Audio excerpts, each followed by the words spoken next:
Automatic fire fighting robot, Kurigram polytechnic institute.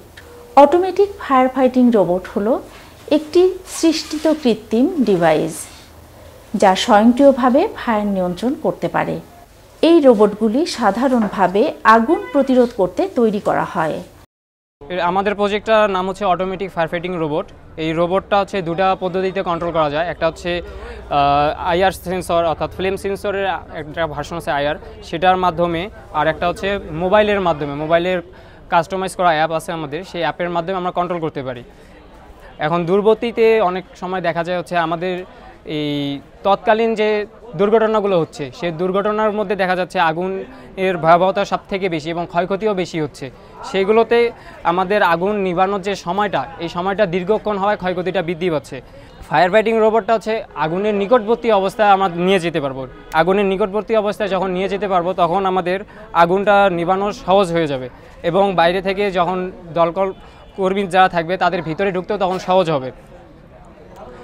এখানে হচ্ছে আমরা ক্যামেরা ব্যবহার করছি। ক্যামেরা ব্যবহার করার কারণে আমরা দূর থেকে আমরা যদি অবস্থান করি, তাহলে ক্যামেরার মাধ্যমে আমরা দেখতে পাবো, ফোনের মধ্যে আমরা দেখতে পাবো যে সেটা কোথায় আমরা অবস্থান আছে এবং আগুনের পরিধি কতটুকু এবং সামনে কোনো বাধা আছে কি না।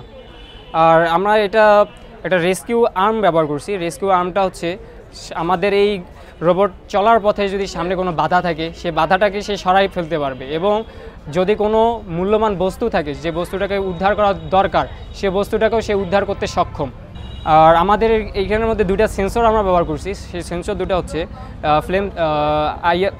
গ্যাস সেন্সর আর হচ্ছে টেম্পারেচার সেন্সর। গ্যাস সেন্সর কি করতেছে, গ্যাস সেন্সর একটা রুমের মধ্যে, আবদ্ধ রুমের মধ্যে, রুমের ভিতরে গ্যাস কতটুকু আছে, গ্যাসের লেভেল কতটুকু আছে, গ্যাসটা কোন জাতীয়, সেটা ডিটেক্ট করতে পারতেছে। আর হচ্ছে রুমের টেম্পারেচারটা হচ্ছে আমাদের আগুনের পরিধিটা কতটুকু, আগুনের পরিধিটা যত বেশি হবে, টেম্পারেচার তত বেশি হবে। এই টেম্পারেচার সেন্সরের মাধ্যমে আমরা দেখতে পাবো রুমের টেম্পারেচার কতটুকু আছে।